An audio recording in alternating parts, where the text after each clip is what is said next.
Hey everybody, welcome to Where's That Bar Cart? Season 2, Episode 9. I'm Daryl Purvis. I'm Nick Dury. I am Monty Scott. I gotta say, when I do the intro, I feel like Monty's right in there. Yeah, Like, I know. There's no pause. Yeah, he's got some problem with my openings. I think Yeah. I think he's thinking how bad Nick is at doing the openings.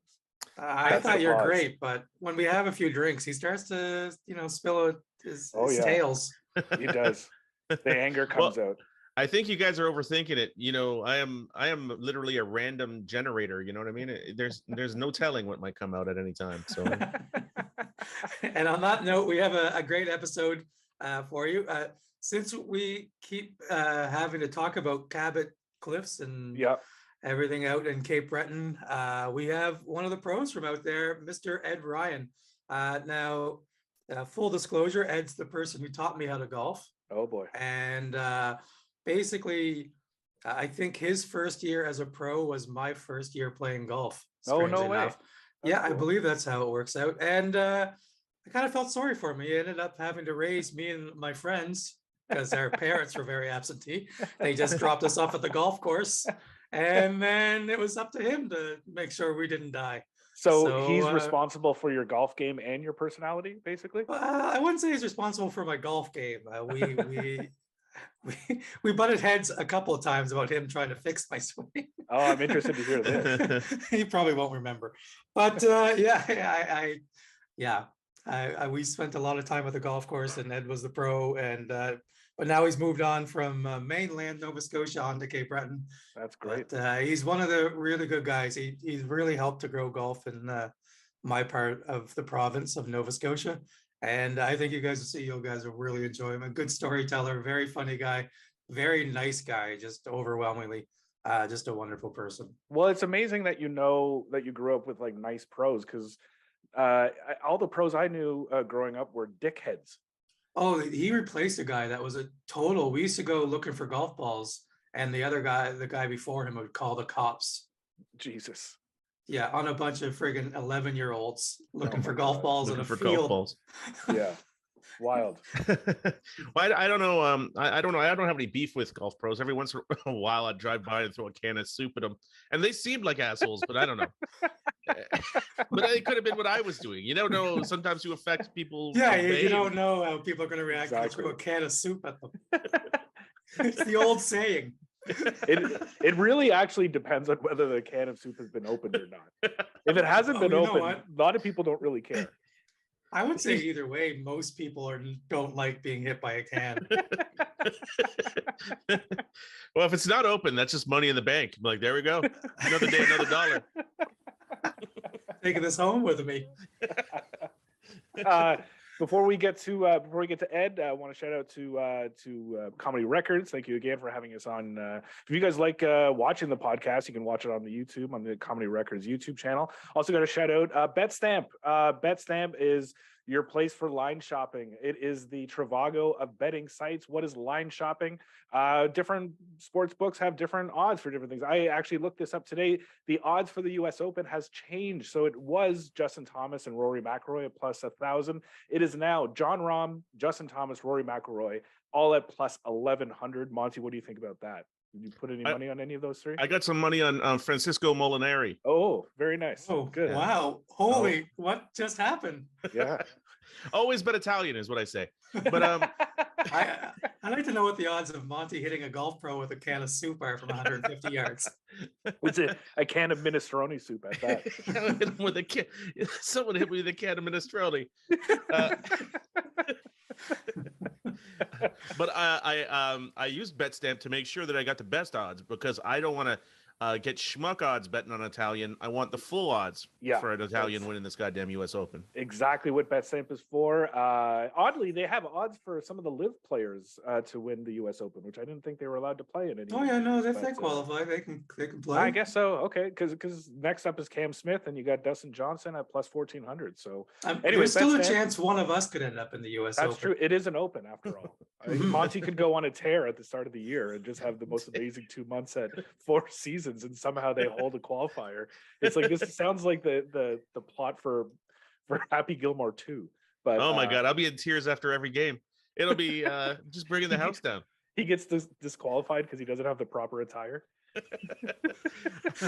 I'll get disqualified for hitting each member of the of the tournament with a can of soup. Like, you can't play when you're getting hit with a can of soup, can you? Monty shows up wearing a pair of Raptors tearaway pants. This is well, the golf season has ended for us, unfortunately, but we're going to keep plowing through with episodes for you guys to get you through those of you in the north and get you through the winter months. But otherwise, thanks for listening. Please keep sharing and review and rate and all that stuff. We really appreciate it. And now here's Ed. Ryan, welcome, Ed. Thank you very much for having me, guys. I gotta say, like, the course has come up so often on this podcast, which, you know, we were gonna have you on anyways, but it was inevitable that we needed to talk about it. But are you guys aware of the popularity and how much Canadians and non-Canadians and Americans are talking about the course and revering it? Yeah, we are. We're pretty aware. We basically see everything, and it is a pretty magical spot. There's no question. It's one of those places that you just feel it when you're going on to even work, if that's what you want to call it, but to go and look after the people that are there, it's pretty magical. You can feel it as soon as you get on the property. So yeah, we are, everybody's pretty aware of how popular it has gotten. You know, we see all the accolades mostly that come, and even, you know, we hear all about it all over the world with people who visit different spots that people ask about it for sure, yeah. How often do you actually get to play? I would get to play on a good week a couple times, Daryl, and then maybe hopefully once a week. You know, I'd like to play a lot more, and I think I will as time goes on. I did take on a new position this season past as a resort professional, is the title. I was the head professional of the Cliffs for the previous 4 years. And it is my 6th year, so I had another position the first year, but it's a different position that allows me to probably in the future play a little more golf. I look after all the real estate people who own the real estate, and also the large groups that come in. I set them up for their tournament events and all that on the Golf Genius and all that stuff, and then I hang with them for the time they're here to make sure they get all their scorecards and have a little fun and stuff like that. So, and the real estate piece, I get to work with a couple of great people too. Cassie McClellan, who's our real estate person, and Mary Earl, who's our groups person. So that's my new position that I kind of took on, and I really enjoyed it this year. I kind of got settled into it late in the season, but starting in the spring, I think it will evolve into hopefully a little more golf for Ed. Nice. That sounds like an amazing job. It does sound like an incredible job. Yeah. Was this your goal? Like, because I know, because Daryl mentioned, I think we were off mic. Daryl mentioned that you started as a pro when Daryl started at golf. Was the idea was ideally something like what you're doing now, or were you just sort of focused back at the start of becoming? You mean getting away from Antigonish? Was that the goal? No, definitely wasn't the goal. Antigonish is where I am right now in my home, and I live down in Inverness for the golf season. I do some work from home here in my home office, yeah, it's one of those things that it was never really a goal. I mean, it just kind of evolved, and that's basically where I ended up. Like, I was 30 years as the head pro in Antigonish here. Wow. So I started my career. I grew up. I tried to grow up in a little town. A little town at half an hour down the road in Stullerton, Pictou County, heading towards Halifax there. And you know, very, very small town. And like I said, we thought hygiene was a tall girl. So that's how we didn't have any running water. Yeah. So, but it was a small town. And I went to Dalhousie University in Halifax out of high school. And at the same time, I went into the PGA apprentice program. So I ended up working at Abercrombie under Terry White, and I got my business degree at Dalhousie. Now the story is I went to Dalhousie actually to get I was going to be a dentist. Oh, really? So I took a year and a half of science, and then halfway through that second pre-dent year, they take you for a walk through the dental building, like where all the people are training to be dentists. I walked in one door and I walked down. I was there about 3 or 4 hours, and I walked out the back door and went up to the arts building and changed my courses to business courses. And that's a true story. I just walked right out and changed over, which fit really well for my PGA thing. So it worked out really well for me. But originally I did head to Halifax to become a dentist. Getting back to Stellarton, didn't you have some famous neighbors in Stellarton? Oh yes, actually, I was. You think being a pro at Cabot's important? I was Frank Sobey's first paper boy in Stellarton. Lived 2 streets over from Frank Sobey, back in 1922 or whatever it was. I was there. No, I you was look great. Yeah, good. Yeah. But I was Frank's first paper boy. That's my claim to fame. As long as I'll live, that's what my claim to fame is. So, and if anybody doesn't realize who Frank Sobey was, that's Sobeys, the grocery store chain. I was wondering if it was the greatest dentist of all time. Yeah, could have been. Yeah, could have been. Maybe that's why. But no. They started their little store, a little convenience store in downtown Stellarton. I still know the location. It's right there, and it turned into what you know as Sobeys and many other things. I think the major company's called Empire something, but they own half of Canada, I think. I read an interview with him. I read an interview with him once, and he said he couldn't have done it without the newspaper every morning. The neatest thing is that they had an intercom system in their house, what we thought was a mansion at the time. But I drove by it last week, and it's like my house. It's not a mansion. It's like we thought it was at the time. But anyway, you could press the button and call up when it was payday, get the paper, and they'd come down, pay him, Mrs. Sobey or Mr. will come down, pay, and head out. But the intercom system was the cat's meow. We thought that was the greatest thing ever, technology-wise, that they could hear us in the house and we could talk to them in the house. Yeah. Yeah, it's funny, how things happen. You thought you'd never have to answer doors again, That's right, exactly. Yeah, that's it. Yeah. And I'm always amazed and kind of astounded at like Canadians who become elite golfers, like young, given the season that we have. I grew up in the Ottawa Valley area, and we've had a couple of those types of players on who became elite. So like at what age did your eliteness start to sort of emerge with golf? And would you take the seasons completely off? Or has it emerged yet? Yeah, no, I'm a late bloomer. Yeah. Hey, I'm hoping next year, actually. But I know 63 years old is going to be my year. I'm pretty sure. Yeah. You're only about 12 years from shooting your age. Yeah, that's right. Exactly. Yeah, I shot on the front 9 last year. Yeah. But to answer your question, I think what happens is, you get developed, you end up with someone coaching you and doing your thing. And by the time you're in high school or early on high school, you've got things going. You're probably doing well in some of your events and stuff, and you get noticed, and they end up down in the States, of course, doing their thing. That's where most of them go to get good and to get their craft in order. And the people that you see that make it to the top or really do well on the PGA Tour stuff, that's what happens. They never really, other than a few years, stay up here in the cold weather. But nowadays with the simulators that you have, they have one in every corner, right? It wasn't like that back then, but it is now. And you can train all winter long without going outside. Become a good player, right? So my son Neil, my youngest son, is a PGA professional here in Atlantic Canada, and he works with Modern Golf. And he's a coach. Basically, what he does, he fits people with clubs, custom clubs, and coaches and teaches and stuff. And that's what his craft is. And he has some kids going there, and he's in Halifax, and he's doing really well with that. How old is he now? Neil is 27. So he actually played some on the East Coast Tour this year. He's a really good player, and he was the player of the year in Atlantic Canada PGA for, I think, the last 2 seasons. He was a player of the year. So he's a good player, yeah. So he's he entered the PGA. He's the only one that followed in my footsteps. Dan, Dan Darrell. How old are you, Darrell? old are you? I'm 50 now, Ed, and I left Yeah. Antigonish 25 years ago. So he was Yeah. 2 when I left.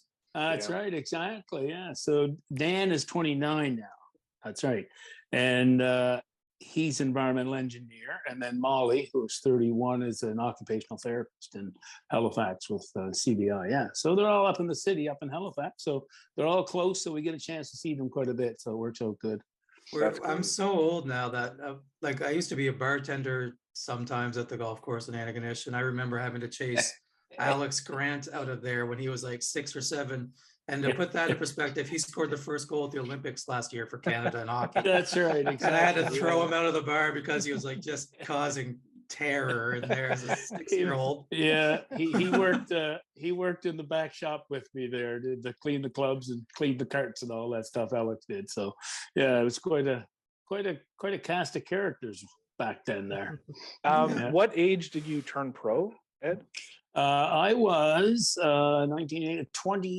20 is when Wow. I got my card, and you know, I didn't really play very competitively other than Atlantic Canada. I never really, as Daryl said, I told you earlier, I'm a late bloomer, so I'm still hoping to get out of Atlantic Canada and play at a tournament sometime. It's not too much. I won the Atlantic Assistants a couple of times, 2 years in a row, Nice. 83, 84, and then went to Richmond Hill Summit Golf Club. I think I played Oh yeah.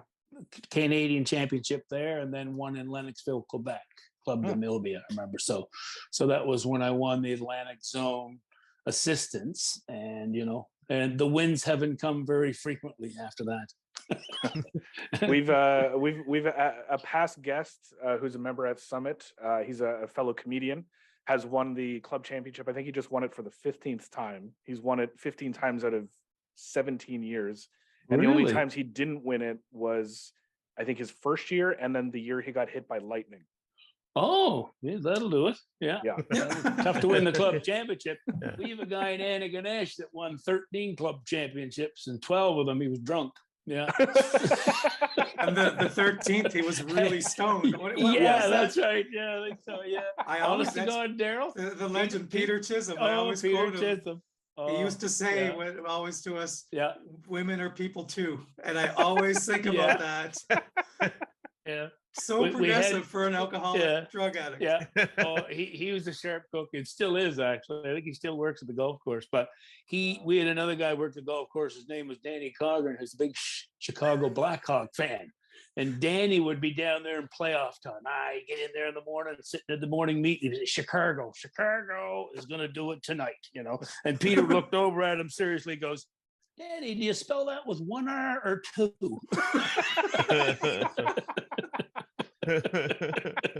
Yeah. Oh, Chicago, they're going to be the best. Oh, really? Yeah. So we can go on with Peter Chisholm stories. Oh, legend. It was scary. We go down that rabbit hole. We might not come back. Well, when did you and Daryl hook up? So Daryl, how old were you? I think I think it was your first year as a pro. What was your first year as a So pro? in I was Antigonish? 85. Yeah, that clocks. I was 13. Yeah. Wow. Yeah. Yeah. You weren't working the bar then, were you? Yeah. I was getting Peter Chisholm his drinks. At the Kilted. Yeah. Yeah. So were Oh, these that's like the God. youth like summer camps or clinics or kind of things that you were running? No, just a regular camp. Actually, that would be 85. In 1998, I won an award, a Canadian Award for Junior Leader of the Year. We had 248 juniors at the club Wow. as members, and we had 9 of them that played on provincial teams and stuff like that. So it was That's a town pretty of solid 4,000 club. people, we might add. 4,000 that's- people. That's crazy. That's right. Yeah, Wow. no, it was quite a program. We had a lot of fun and a lot of good players come out of it, and they met a lot of good people and played in events and stuff. It was a lot of fun. Yeah. You should What get are you- credit for raising this entire town, I think. Yeah. Oh, I yeah. think so. No. I'm still waiting for the check. Any early memories of Daryl, of young Daryl coming to you in 1985? Yeah, he was just around. I think are you Tickers and Greg Hager's age, right, Daryl? No, I'm a little You- younger than them. So I was Not always much though. They were 13 Ye- and 14, I thought, when I got there. Greg was a Daryl, year older. Greg, The and them. Ticker's 2 years older. Yeah, than me. that makes sense. Yeah. So he would have been tagging along a little bit with them. And he had a buddy who was Pat Purcell was Yeah. around. I can remember them as as the little rugrats around the golf course for sure. They were the first experience with the little kids. Yeah. The older But- we got, the worse we used to. Do you remember we used to have like putting contests where we go from one end of the clubhouse to the putting green? Oh yes, yeah. Literally, I we had to do. have a person Yeah. standing at the corner, Yeah. making sure no one was walking as we would hit our putters like Yeah. 80 feet to the putting green. Yeah. That's why you guys became such good players. That's right. And massive alcoholics. Yeah, that too. I can't take credit for that one. Yeah, that's right. Is he drunk or is he putting a par Yeah, three? that's right. Yeah, he's putting a par three. That's what it is. Yeah. No, it's quite a club. Like I said, I was there for 30 years, Yeah. which is pretty long. And you know what? It's one of those things. I remember when I was going down to take the job. I just graduated university. I took the job. It was just a 9-hole golf course at the time. And by the time of 91, Daryl, we built 10 new holes and opened it to 18. And then I was there 30 years. But I can always remember the guy that I apprenticed under, Terry White, who's a pretty funny cat. He says, every year you're there and you do a really, really good job, you'll make 2 enemies, right? You'll only make 2 enemies. He says either you didn't wave to them down street or they thought you flipped them the bird or something when you did wave to them. But he said they'll just not care much for you, right? If you do a good job. So at the end of 30 years, I was trying to negotiate another contract.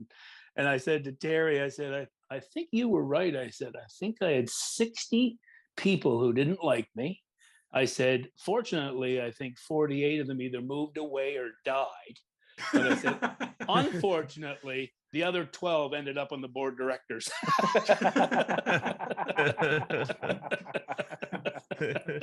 so I really couldn't. I was in a no-win situation. So, and luckily would have it as as our parting of ways, if you will, opened up a wonderful opportunity that I'm enjoying now. So I can only thank them for that.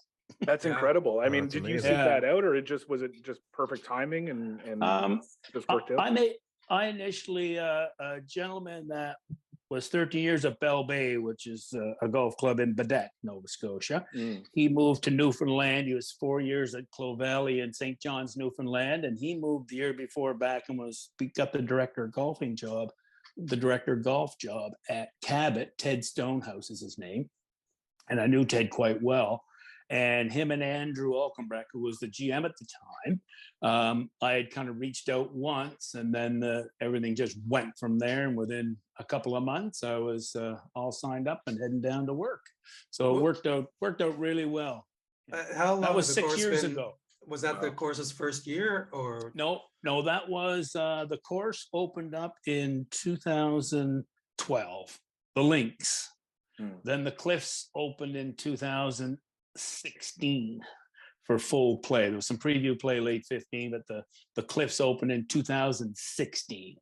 So the funny part, the first year I went down there really with no PGA position. I had people in places and stuff like that. And Ted just said to me, come on down here, get down here for a year and do it. What I looked after was the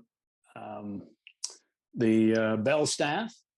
So, and the transportation. We have 7 sprinters that go back and forth the airports and pick up guests at the airport, back and forth, stuff like that. So I basically managed the guest services department and looked after the transportation for my full first season there. And then by November, December that year, I was the head pro at Cabot Cliffs. Yeah. So it worked out really well. I've only been to Cape Breton once. I was there fall 2019 just for a trip. I didn't get to play, but being out there for a few days, we don't need to go into the whole history of how the courses were developed, whatever. But what do the locals think of the courses? Because it's such limited land out there, but it's such a draw and such a tourist draw. Like what's the locals' relationship with the courses? It is very good now. I mean, it was, I think in the beginning I wasn't present, but I I hear lots of stories and talk to people who were there. Of course, there was, there was a fair bit of resistance for sure, Mhm. thinking that, why are you coming in here and doing this and stuff? But it all comes back to the ownership, Ben Cowan-Dore. I mean, what he's done for that area now since they came and put this property there, like, I mean, just little things. He's given them land for playgrounds. He puts money in a lot of the local associations pockets. And I mean, for instance, here's an example for you. Probably 2 years ago, the art center needed a paint job. It's just wooden shingles and stuff like that. So he put out that everybody that wanted to volunteer, but you didn't volunteer, you go punch the clock, go up to the art center. They bought the paint and everything. They scraped it all off in 2 days and painted it all up in 2 days. And, that was probably 20, 30 staff members who punched in to get paid, so That's he great. paid them to pay to go do it. So just stories like that are, they're numerous. And then they just didn't come in and rape and pillage. They really took the community in, and I think over time the community have taken to them too, because there's been lots of opportunities between accommodations and restaurants and things like that have benefited from the spinoff. And so I think that's where it sits now. I think early on there was some resistance, but there's very little resistance in that area now. And I'm pretty sure when celebrities show up and eat at people's restaurants and drink at their bars, I'm pretty sure the people around there are pretty Sure. excited to. you would Yeah. think. Oh yeah. I mean, it used to be Rita McNeil would be the only celebrity they saw. So when Sidney Crosby rolls up with Nathan McKinnon, I'm sure they're pretty excited. It's important yeah. not to be all raping and pillaging. That's why Genghis Khan really took a beating as far as Yeah. his reputation. His, That's right, his golf courses never took Yeah. off. That's the problem. No, not a very good owner. No, no, that's right. Never, not good at all. Yeah, It's important to learn from other people's mistakes. So, yeah, exactly. Yeah. Yeah. So Just but you built his know golf what? courses wherever he wanted, that guy. Yeah, Just- that's right. Exactly. But yeah, it was it's all about that ownership. I mean, even you go into the community now, the town and stuff, it just looks so much different. Yeah, I it's, bet. it's amazing. Yeah, in the middle of the summer, it's hustle and bustle, and everybody's busy and doing their thing. And it's a really transformation.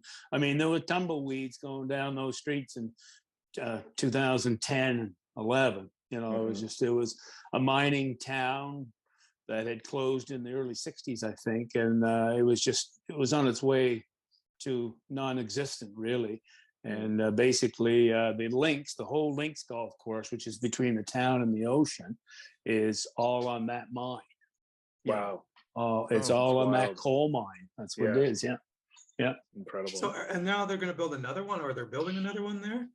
Well, there's talk, and there's talk of one down in the Mabu area. What happens is, and I mean, of course, then there's resistance, right? Which is what's happening now. Is which is fair. I mean, they're concerned about the environmental challenges, but Cabot is is very, very, very good at and their environmental. We're all Audubon certified. You have to have certain criteria to get that certification. There's only 400 golf courses in the world that have it, and Cabot is one of them. And I mean, that's a lot of golf courses. So 400. There's just certain criteria you have to meet for environmental purposes and that. But to answer your question, Daryl, yeah, what happens is now with all the real estate pieces we have coming on down at the cliffs, we have 20 villas down at the Links. Now down at the cliffs, there's like 8 residences or 4-bedroom places. There's going to be at the end of next year, they're already started construction, 14 Dunes cottages, and then there's actually 24 Hillside up on the top there. Have you ever been there? And those are all privately owned. They sell them before they build them. And then the owners let us know what dates they're going to take, and they go into inventory for us to rent out. And they go into a rental pool, if you will. And right now, if we fill all the accommodations that we're going to have at the end of next year, only those people will be able to play the golf courses. We only have 2 golf courses, 2 18-hole golf courses. So we need more inventory. Just like we Wow. got to get, we need more inventory because we have a lot of people that don't stay, that can't drive from, Nova Scotia all over to Nova Scotia, PEI, New Brunswick. They just drive in and play, and where they go, they're on tour, right?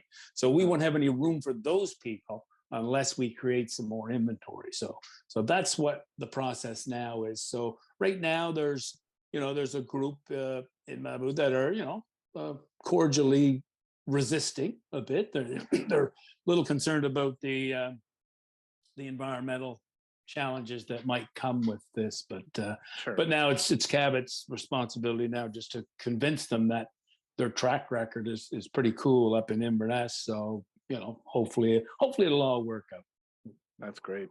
That's excellent. it's crazy when you're building it on top of a coal mine and people are like, you know what, we're worried about the environment. I'm like, well, Yeah. Oh no. No, I know. Yeah, that's right. Yeah. Maybe don't Yeah, hire they're- Monty for your PR. Yeah, I think so. Yeah. We this is can get him 100% less coal yeah. mine. What do you want Yeah. from What do you want from me? Yeah. What do you want the, from me? the meetings would be a lot shorter anyway. That's right. Yeah. But you're having trouble with this? What's that all about? Right? Do you get to go play St. Lucia when that's done, or is it it's not done well, yet, yeah. right? No, there's be 9 holes opening in probably January, and then the rest of them will open in the spring. So it's going to be they'll have a little bit of a soft opening there, and it's all membership, real estate people. Like there's so there's real estates. And I was at a real estate meeting, and I'm not talking out of school here, but they're giving the numbers and stuff, and I go, and then I found out that these numbers they're given, there's not a house sitting on these lots. Wow. Like, Jesus. got to build a house on it, right? So that was my that was my reality check to see how much money's in the world, right? So St. Lucia is going to be there. We actually, I don't know if you guys know or not, we have one out in Revelstoke that's going to open in 2024. So at the base of Revelstoke Mountain, Cabot Pacific. And then we also have purchased a property in Florida, which is about an hour north of Tampa, which was called Worldwoods. And it closed in May for a refit. And we're going to open it next November, a year from now, as Cabot Citrus Farms. Wow. And another one, the most recent one, is Inverness, Scotland. They bought Castle Stewart. So we bought Castle Stewart, not we, Cabot bought Castle Stewart. Sure. And they're going to build another 18 there. So, but it was Wow. pretty cool when they bought Castle Stewart. My daughter Molly and her boyfriend were heading over to the British Open. They got tickets to the British Open. They did a little detour. About a week after we bought it, they got on, and the general manager showed them around and fed them and watered them and walked the course where the new 18 are going to be. And so that was really Incredible. kind of a cool experience for them, eh? So that was kind of cool, pretty neat. So they have 5 properties now. And one of my Sounds nephews said, "What are they trying to do? Take over the world?" I said, "Well, I'm not sure." If you They're can. just discovering the world like John Cabot did. That's right, exactly. That's right. You're right, dead on. So it's a pretty unique thing, and it's just it's a going concern. It's really neat to be part of it for sure. I can imagine. That's so cool.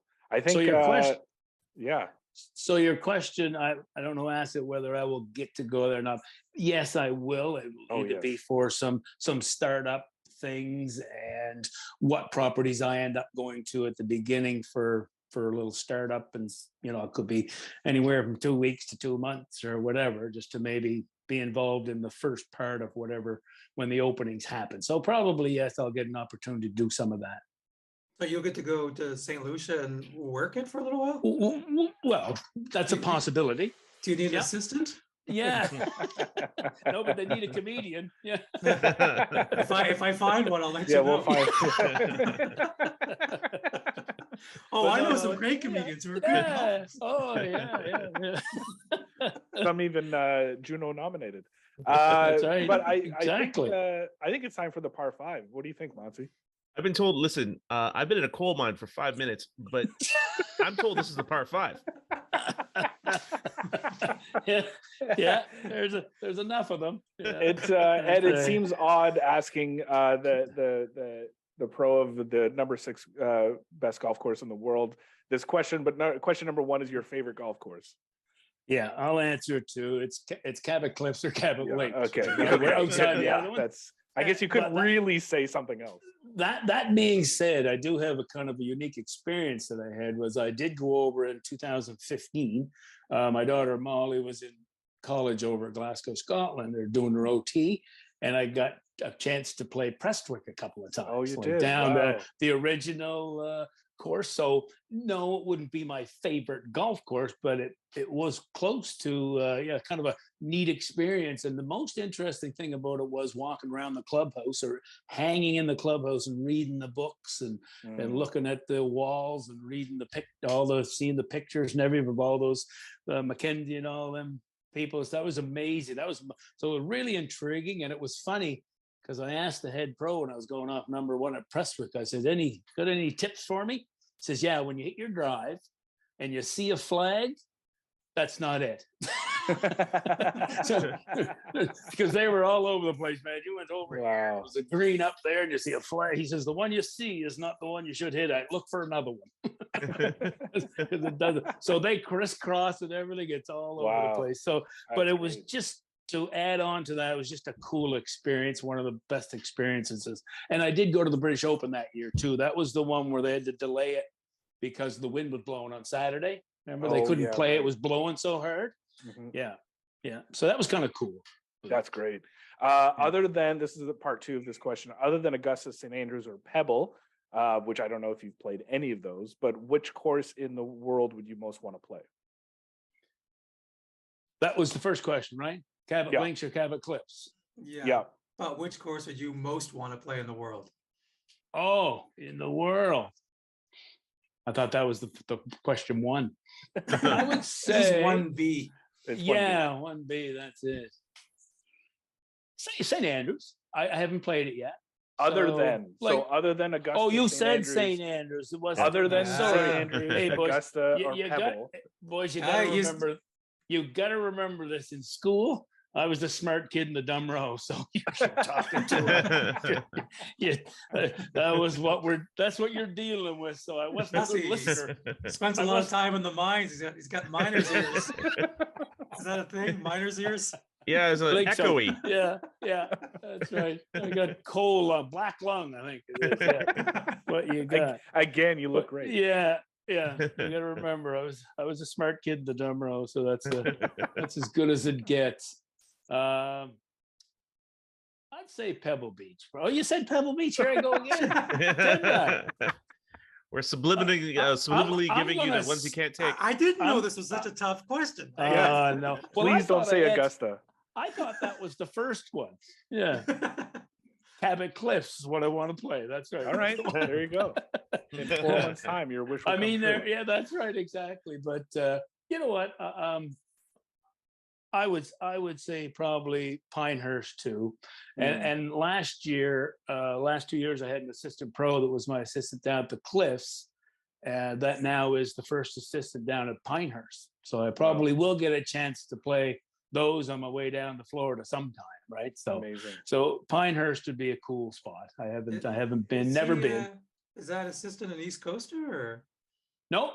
He actually just he couldn't get his visa straightened out to go down there when the COVID hit and all that stuff. So he was having some visa issues. So he came with us for a couple of years, and then he just went back down this year. So kind of cool. So he had a good place to go. Yeah. So that's how it all worked out. He was just having issues. But he was there before. And then he went back after he was with us for a while. So I got a connection there now too. I might get a chance to get it Pinehurst. Yeah. Excellent. Question number 2, you can put together your ideal foursome with a caveat, no PGA, LPGA, or LIV players. Who's rounding out your foursome? I'm going to answer this one quickly. Okay. Molly Ryan, Dan Ryan, Neil Ryan, and Kathy can caddy for me. My wife Kathy can caddy for me. But I will give you maybe my second best group here. Okay, you ready? Love it. Alice Cooper. Awesome. yeah, I know yeah. he plays golf. He's an avid golfer. golfer and stuff. Yep. Ray Romano. Yeah. Always Oh. love. Everybody loves Raymond, or everybody loves Raymond, right? And you don't need to ask me why I want this one, but Shania Twain would be our fourth. If you have to ask me why, you've been hiding under a rock for 25 years. Yeah. Is she a good player? I don't even know if she plays. I don't even know if she hit the ball. I don't know if she did. No, not sure. That's a great group. Ray Romano, That Alice is. Cooper, Oh yeah, Shania Twain. Shania Twain. You're I was right. kind man, of hoping you'd say Kim Mitchell, because this is the weirdest memory I have of Ed was him driving us home one time, and we kept making him play Patio Lanterns Oh yeah, because you had the tape, and we kept That's making you right. play it over and over again. So now, for the rest of my life, every time I That's hear the right. song Patio Lanterns, Yeah. I think of Ed in his old Yeah, car. yeah. I always ask everybody, what's Irish and stays out all winter? Patio furniture. Yeah. There's the Irish. Yeah. I love That's it. it. That's great. And I don't know if you drink on the golf course, but on a hot summer day, the bar cart comes around. Are you ordering anything from the bar cart? The answer is yes, I do drink on the golf course. Excellent. so some days. A Cabot Ale is what I'm ordering. Cabot the daily Ale. Cabot Ale, it's a special brew made by Cape Breton Brewery that's only sold on the Cabot properties. Wow. It's kind of cool. It's a nice, kind of cool white can with the Cabot on the side of it. And it's a real nice light. I drink light beer. I'm diabetic, and low carb beer is what I reach for all the time and stuff. But barring being on another golf course where you can't get Cabot Ale, Michelob Ultra is my drink of choice. Your go-to. Yeah.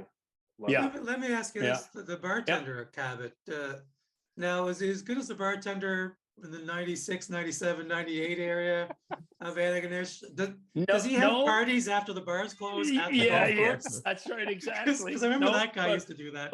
But I bet you the bartenders up at Cabot haven't had a glass thrown at them at the mirror behind. That was yeah, a glass, a glass pitch from about ashtray. 80 feet away. Oh yeah, Yeah, glass ashtray. right. Yeah, he Yeah. cut someone off.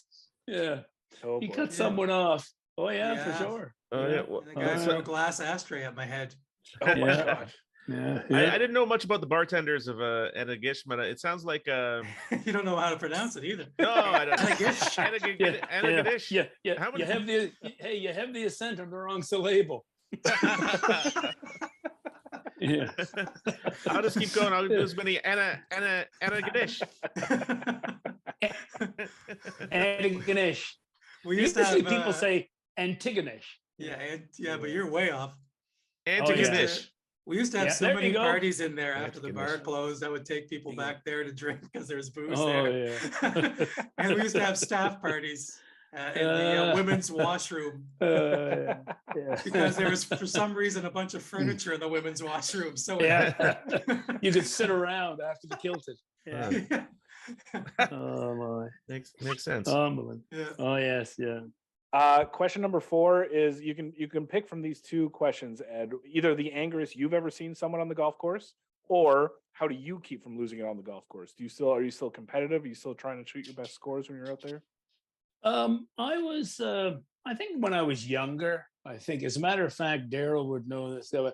Probably the angriest I got in the golf course was I was in the Amherst Open. It was town of Amherst Golf Club called Amherst Open, and David Sinish and Ticker, one of Daryl's acquaintances there, buddies that was caddying for me, used to be I my had assistant. drinks with them last Yeah. summer. Oh, did you? Right on. Yeah. Yeah. But I do see Ticker quite a bit. And I walked across from that green to the other, and I think I 5-putted or something. It was a big slanted green. I think I was like 2 or 3 under at the time starting on the green. And I walked across the path to 17T and I emptied the gravel off the path. It was a gravel path, kicking it. I was kicking it with the gravel. And anyway, we get to the 17T and I hit the ticker. I said, I'm good now. And he looks at me and started laughing his head. He says, I've never seen you that mad before. I said, oh my God, I just can't believe it. Anyway, that's what I did as being mad. That would probably be one of the very few times that you would ever outwardly saw me mad on a golf course. I usually take things in stride pretty good. So, but yeah, it was, you know, I've seen a few other people mad on a golf course. We come to fists and toe-to-toe battles, a couple one. Yeah, I've seen that a little bit. But Daryl kind of mentioned before we started recording that things got a little bit heated when you tried to change his swing, maybe once. Oh yeah, that was what it was. Yeah. No, I did get mad at him. I did. He probably doesn't remember this. I did get really mad at you. I know. Yeah. What are you doing to me? Yeah. Yeah, I abandoned your decisions very quickly. Yeah, that's right. Yeah, most kids did. Yeah.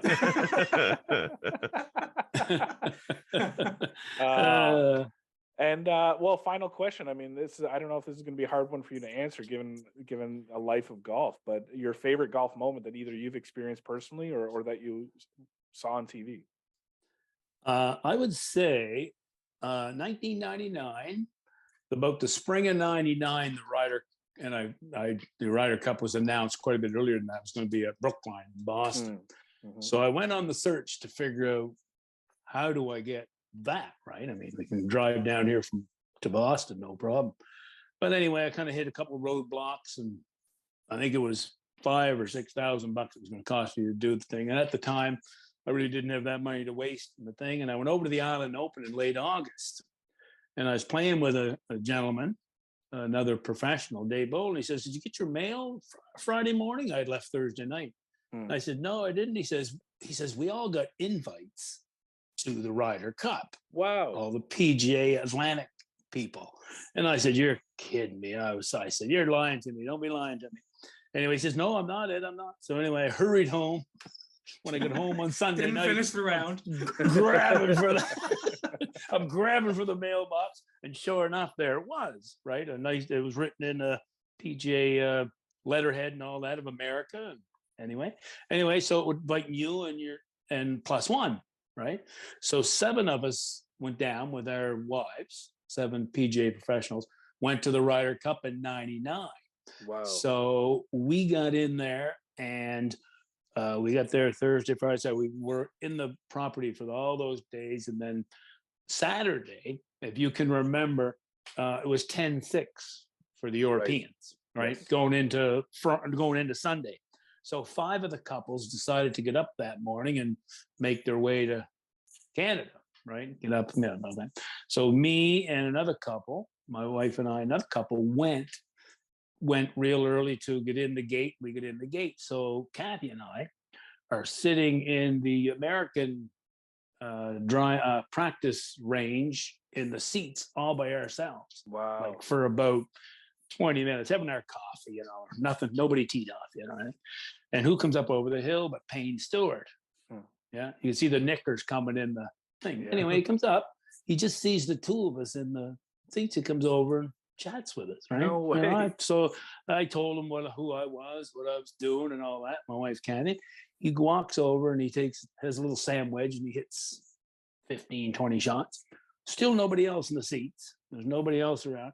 He walks back over to us, and continues the conversation with us and stuff. And so I think he was back 3 times. And when he left the driving range, the stands were full. We were down in this corner, and he looked right over at Kathy and waved at her. Like, wow. See you later, I'm going. So that would have been him heading to, he played Monty, right? Montgomery that day. Remember that? Not Monty Scott, not to be confused with Monty Scott. No, not Monty, but the other Monty. Golf has 2 Montys. Yeah. I wasn't at that Ryder Cup. So, yeah. So as and the day goes on, it's like you're at a football game. All the American flags started coming up on the scoreboard, like the first 7 or 8 groups. And then we're up on the hill behind number 10 by a tree. and 10 greens down here, and Montgomery and Payne Stewart come by, and they both make 4, have the hole, and a guy down in front of me, I'm up quite high, and they're walking off the green. The guy down in front of me hollers, "Hey, Montgomery, you big fat frigger."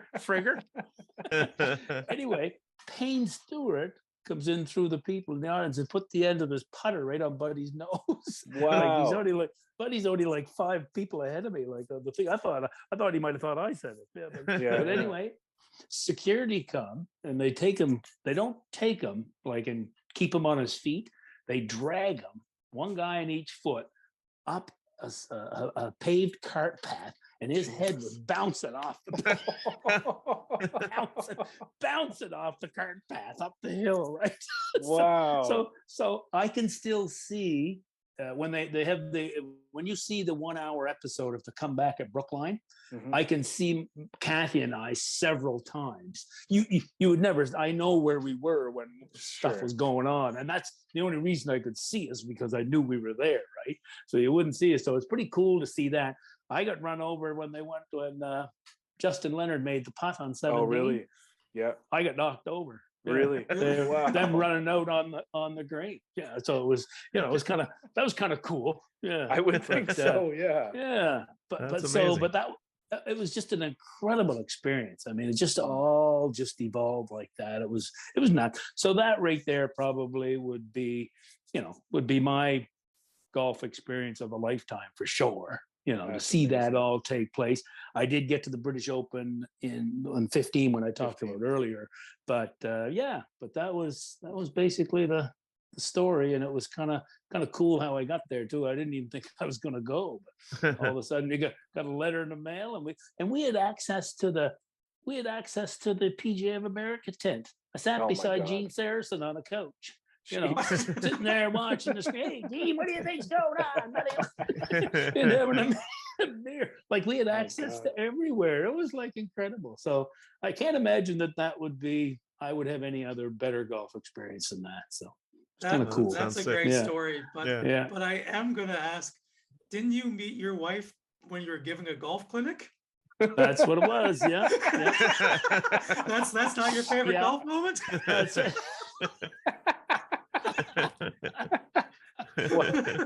Okay, Daryl, I'm relying on your editing now, buddy. I wouldn't do that if I were you. No, that's it. No, I wouldn't. No. But no, she'll be okay with that one being because I think it was hers too. Now here's an add-on to that. That was the year, I think. Within a couple of months, Payne Stewart was dead. Yeah, that's right. Yeah. And Kathy and I both shed a tear. Like we're sitting here going, man, oh man, it was like, it was nuts. That was awful. That was crazy. So that was just terrible. So that was only less than 2 months prior to that happening, right? When he come over, he talked to us in the stands like 3 times. So it was pretty cool, but then again, it's pretty sad on the other end, right? Of course. Yeah. But yeah. So the answer to Daryl's question there about Kathy, yes, she moved to town to teach school in '86, I think. And they, of course, I always had women's, men's, and junior clinics all over the place. And she came to one of them, and that's how we met. So, yeah, that's great. She took a couple of years to ask me to marry her, but she did. Yeah.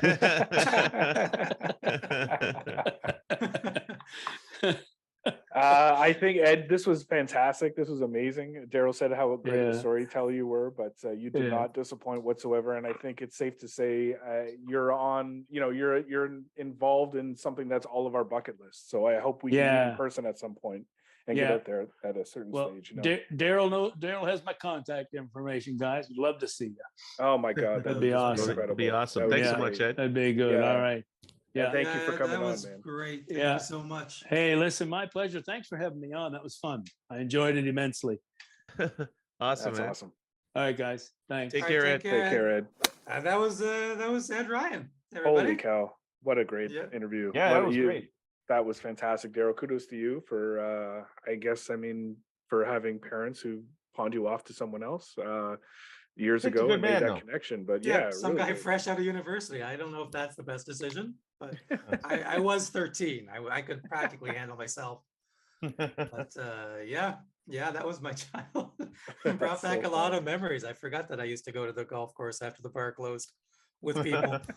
That's amazing. That's the We used best. to have staff parties in the women's washroom, and we would literally have like the people who clean golf clubs. They were like 14, 15 drinking Oh my with us. God. And oh, it was terrible, but it was a lot of fun. Yeah. Oh, That's sounds great. pretty good. Just an excellent guest, and yeah, I mean, if I could ever get out that way, and I mean, there's always conversations around, let's do it, let's put together some sort of a trip. It's obviously not that cheap, but I do know, Not that cheap. good, long listener, of the podcast, Merv, has been out there and played it this past summer, and just couldn't rave enough about the experience. So would love to get out at some point. Yeah, I'm gonna try to and, get into that coal mine for a couple of minutes, and then maybe that you could get out, hit a couple of holes, get back in the coal mine. If I could get in the coal mine, I'll come out periodically. yeah, you're like the like this ghost type guy who just sort of lives in the coal mine. I'm like a coal mine gnome.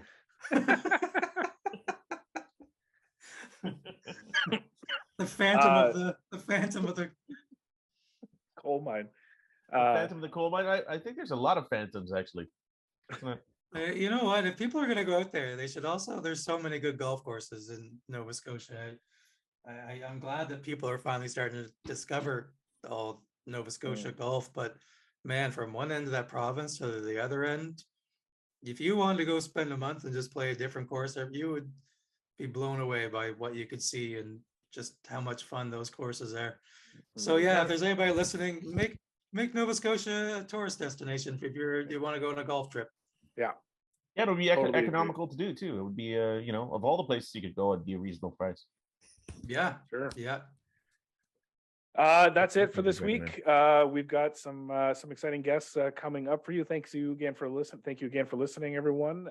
Thanks for the feedback. Thanks for sharing. Thanks for all of that stuff. Thanks to Comedy Records. Thanks to Bet Stamp. There's just a lot of thanks. And Yeah, and thanks to everybody, but also please like our tweets and our Yep. Instagram posts and our YouTube other posts, posts. videos. Yeah, and follow Yeah. us on everything. And yeah, if your cousin is someone who's a good golfer and somewhat famous, let us know. Would love to have him or her.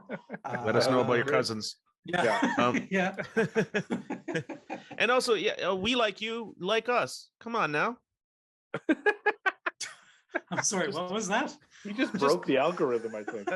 Just a plea to the people, like, oh, we like you. Come on and like us. Yeah, just Everybody because like some of everybody. us live in a coal mine doesn't mean we're bad people. Doesn't Yeah. mean we're bad people. And We tell us throw- about your cousins. More about your cousins. we throw full cans of soup, empty cans of soup, all kinds of different Sure. cans of soup at people. You'll be able to find Monty's coal mine because there's just a bunch of soups outside. Just Yeah, it seems to be a Campbell's coal mine. Thanks everyone for listening. We do appreciate it, and we'll see you next week. Keep in mind that Thanks, tree on the everybody. left side of the fairway God bless you all. and something distracted him. All right.